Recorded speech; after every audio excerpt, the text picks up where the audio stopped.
tell you the fight that I'm really looking forward to, because I don't know what's going to happen, is Khamzat versus Strickland. I'm very interested in that fight. Strickland is a fucking nightmare standing up. For sure. He's a nightmare. For sure. When he did to Fluffy Hernandez, I was like, holy shit, man. The body shot, the finish. But he made Fluffy fight. You know, he fights at a slower pace. He has his own pace in there, and he kind of forces the other guy to fight. His opponent has to fight this pace with him. I think the best chance is to blitz him, do unorthodox things, because he wants to jab, circle, throw a kick, jab, circle. He keeps a very slow pace. He's not sprinting or trying to blast you out of there. He just chips away, high guard, good shell. Yeah, very good shell. His defense is extraordinary. Man, that motherfucker doesn't get tired in there. Right. And the Fluffy fight was like, I thought Fluffy was going to be a problem. I'm like, Fluffy's really good, man. You think he submitted Adolfo Vieira. He's got all this fucking crazy cardio. He puts a pace on guys, and Strickland made it look like he just did not belong in there. By the way, Khamzat, what do you think about Khamzat? He's a great fighter. Yeah. He's a good fighter. Yeah. Who do you think if him and Strickland fight, who do you think wins? Oh, Khamzat. I think Sean wins that. Yeah? You think so? Yeah, I do. I want him to. If Khamzat literally was taken down with ease and just bullying him, I mean, then but it's hard to picture Sean's getting fucked up. Just we've seen him fight so many times, and no one really ever, even when you have close fights, never getting his ass kicked. So I'm excited for that fight. He got knocked out though. Huh? Did he get knocked out? Nah. By prayer? No, yeah, he did. Fucking left hook the chin. Marvov, I know Marvov beat Kyle Bohayo, but when you look at it, Strickland's already beaten Marvov. Yeah, it was a while ago, but a win's a win. And he just put a beat down and a stoppage on Fluffy, right? Marvov beat Kyle Bohayo by decision, and we all know this sport's about what have you done for me lately. There is a backstory between Chimaev and Sean Strickland. They have trained with one another. There's a bit of shit talk. There's going to be bad blood. We know that the lead up to the fight will be goddamn insane, right? Chimaev doesn't hold back. He talks shit, but in a kind of reserved way, but like he truly believes in himself. And Sean Strickland is just going to go on the full offensive. We know that. He's going to be talking some crazy shit. Dana even joked about it on the little show that we did there. He said they're going to need extra security for that fight during the fight week, leading up to the fight, after the fight, in the fight. It's going to be a mad one because Sean Strickland doesn't hold back. And you know what? Even if you don't like the shit that he says, you have to appreciate the entertainment value that he brings to the table. And then on top of that, the performances inside the octagon. That one against Fluffy, that was a different Sean. Khamzat Chimaev versus Sean Strickland presents one of those rare matchups where expert opinions scatter in every direction, creating genuine intrigue around the outcome. Some analysts focus entirely on the wrestling credentials and grappling advantage, declaring the path to victory obvious and straightforward. Others remain convinced that Strickland possesses the tactical tools and mental fortitude to transform this into an entirely different type of contest, one that plays directly into his wheelhouse. The diversity of perspective spans every conceivable scenario, and that's precisely what makes this clash so captivating to dissect and analyze. And against Chimaev, we've seen him when he has faced adversity, and while he has been able to pass those tests, it still does seem to fatigue him and confuse him when he is in those situations because he's so used to being the hammer and not the nail. Again, I think that from a matchup standpoint, it's going to be really interesting to see, really, like I said, the first couple of minutes of this fight, to see if Chimaev is able to implement his game plan, because if not, I think it's going to be a really interesting fight and a fight that Sean Strickland can win despite the long odds.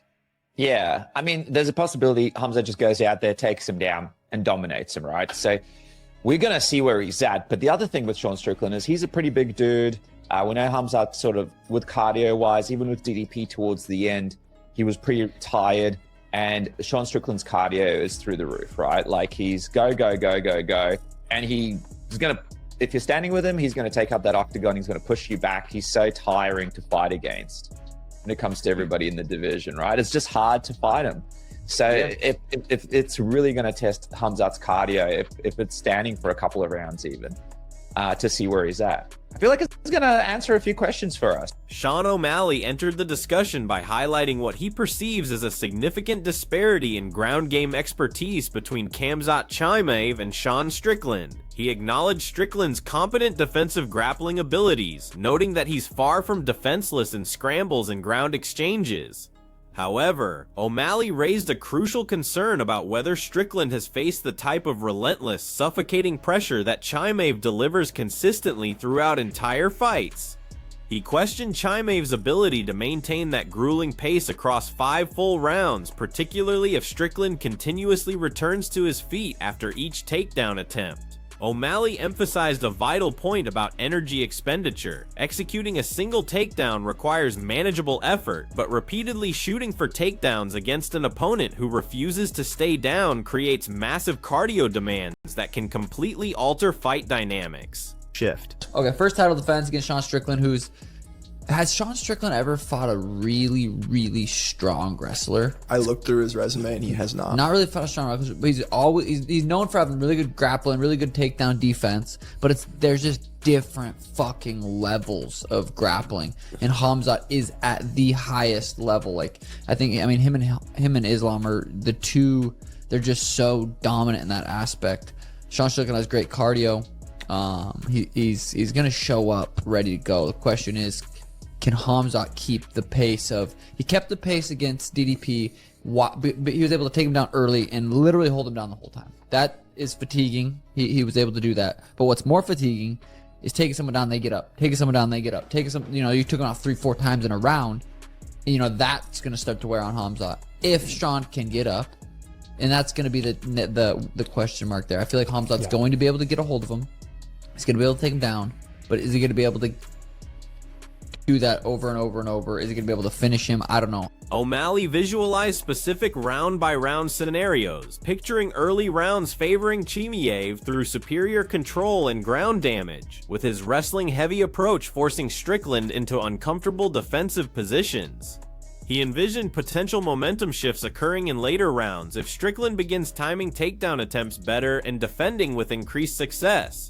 That's where he identifies the critical turning point, with Strickland potentially transforming the contest into a primarily striking battle once Chimaev's output diminishes and the pace naturally slows. O'Malley drew comparisons to previous fights where elite grapplers made accomplished strikers appear completely helpless on the mat. While he leans toward Chimaev securing early round victories, he maintains skepticism about sustained dominance throughout the entire fight, leaving substantial room for Strickland to implement adjustments and create a grinding war in championship rounds. Down, but is he going to be able to do that over and over and over? Is he going to be able to finish him? I don't know. I think, what would be absolutely epic is if Khamzat took him down first round, second round, beat his ass a little bit, and then Sean Strickland kind of started stuffing the shots in the third, and then started piecing him up in the fourth. And Strickland got it done. It would be fucking sweet. But we just saw Charles versus Max. Charles dominated. I mean, it's weird when you think of Charles, you don't think of like super great wrestler. A lot of his takedowns kind of come from body locks and trips from the body lock, which is great wrestling. But Max had never really fought like a super high level wrestler. Are we gonna see the same kind of thing play out where Khamzat takes him down and it's kind of the same fucking thing? I don't know. Super excited for that fight. Final prediction, don't have one because Paul Felder focused on the evolved version of Strickland that emerged in recent performances, noting significant changes in his aggressive approach and willingness to commit fully to power shots rather than relying solely on his signature steady jab.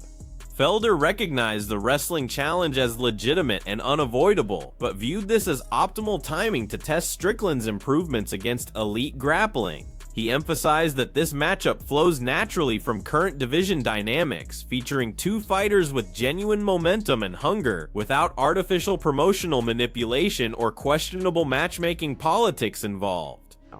He looked great. He looked rejuvenated. He came out. He showed that power. He did all the things that we said, if Sean would only do this, and it's all the things that his coaches have been saying, if he would do this like he does in the gym, he's a world beater, and he looked like that.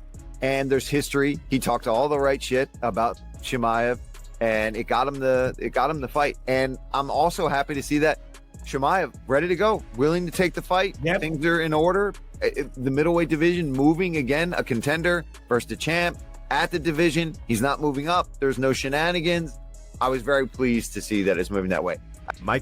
Felder leaned toward acknowledging the inherent dangers Strickland faces, particularly during the opening rounds when Chimaev's explosive takedown attempts pose the greatest threat. He identified early dominant positions as potentially catastrophic scenarios where fights can deteriorate rapidly for Strickland. However, Felder stressed Strickland's proven ability to remain difficult to control once grounded, consistently working to regain his feet while displaying the mental toughness and survival instincts necessary to endure adverse situations without panicking or breaking under pressure. It's a tough fight for Strickland, I'm not going to lie, but he is tough to take down. He's tough to hold down. He does have a ground game, and he's going to talk some shit. And I've heard there's a bunch of Chechens hunting Sean Strickland down in Las Vegas, and he's got to be careful. And I heard Sean like, hey, man, I've got guns. You can come to my house, man. Here's the thing, guys. If they come to my house, I got the guns. I'm almost certain Strickland's going to have a gun with him wherever he is in Vegas, and good luck. Yeah. Felder validated the timing and optics surrounding Strickland's title shot opportunity, arguing that Strickland accomplished more than simply accumulating victories by winning decisively when stakes were highest. He praised the organic nature of this matchup, noting that both fighters' personalities create natural promotional value without requiring manufactured storylines or artificial buildup from the organization. Felder highlighted Chimaev's relentless pressure as the defining factor, making the fight's outcome dependent on whether Strickland can weather the wrestling storm and force Chimaev to expend significant energy on each takedown attempt, rather than allowing him to settle comfortably into his preferred grappling exchanges. Messed up to Imavov, look at his resume or whatever, and on every one I responded, hey guys, who was his last loss though? Like, if your last loss is to a guy who's coming off of a performance like that against somebody who we all agreed was one fight away from the title in Fluffy Hernandez, you go out there and finish him like that, jump on the mic. How do you not? Especially for a company starving for an American champion. He lost to Strickland in 2023, November, not January, sorry. So 3 years ago. I think he's on a 5-fight win streak, and he beat Izzy. That was sensational. Second round knockout, right hand over the top against Borralho. Impressive victory, but not as good as Sean going out there and beating the brakes and finishing Fluffy. And then on the microphone as well, the way that he acted, then with the backstory and the beef and the way that, these guys are going to shit talk it up. Sean Strickland's not going to back down. People talk about wanting to see rivalries and real characters. Well, my God, you have got it here. 100%. Yeah. But the big question is, can he stop the takedowns? Can he take the shots from Hamzat? Because he's got knockout power as well. He's not just a wrestler. Luke Thomas approached this from the perspective of what creates meaningful fights in today's landscape rather than focusing solely on technical rankings or paper credentials. While acknowledging that Imavov likely earned his shot through traditional metrics of wins and rankings, Thomas consistently returned to this matchup's superior intrigue and genuine storyline development. He emphasized the authentic tension between these fighters, contrasting it with artificially manufactured promotional narratives, and explained how real animosity changes fan investment and overall interest levels significantly. I basically agree. I mean, I don't know what the right answer is in this particular equation because somebody's going to get done wrong. And what I mean by that is if they had gone, Danny, with the Imavov fight, okay, did you give it to the guy who done the most work to get the fight? Yes, you did. On the other hand, I think a lot of folks would be saying, well, now what are we going to do with Sean Strickland? And also, are we really going to give up? I mean, there are not that many organic kind of like real feuds in modern MMA or modern UFC. This is an example of one. This is a real feud. The guys used to train together. They have real bad blood. I agree with you. I think that that media week is just going to be ignorant. Thomas shifted into technical analysis of Strickland's defensive capabilities, particularly his footwork and positioning when defending takedown attempts. He avoided claiming that Strickland completely neutralizes Chimen's wrestling attack, but established that these skills provide a foundation for surviving early adversity and extending the fight into later rounds where different strategic elements become more influential. Thomas questioned the betting odds gap, and expressed skepticism about predictions of one-sided dominance, expecting Chimenez to enter as the rightful favorite, while doubting whether his victory would appear as clean or decisive as many anticipate. His main argument centered on Strickland's stylistic difficulties. If Chimenez's initial phase fails to produce early finishes or sustain control, suggesting the fight could become messy and uncomfortable for both competitors in ways that create unpredictable and compelling viewing. Yeah, please do, because I'd be curious to know. I would imagine, Danny, that a guy like Chimaev is going to be the favorite, no matter if it's Imavov or if it's Strickland. But the other problem here is that, like, dude, Strickland's takedown defense, not for nothing, it's pretty good. It's pretty good. And again, is that enough to beat Chimaev? Let's see, what do the odds say? From our friends at DraftKings, Chimaev minus 410, Strickland plus 320. Okay. They don't have it that competitive, but this is the problem. This is the problem. I don't think Imavov is more competitive relative to Strickland against Chimaev. Danny Segura openly endorsed this as superior matchmaking, despite bypassing more deserving contenders in official rankings, connecting his preference directly to the superior stylistic matchup it creates. He argued that from a fan perspective, this represents the more compelling purchase because it carries greater perceived stakes and engagement levels.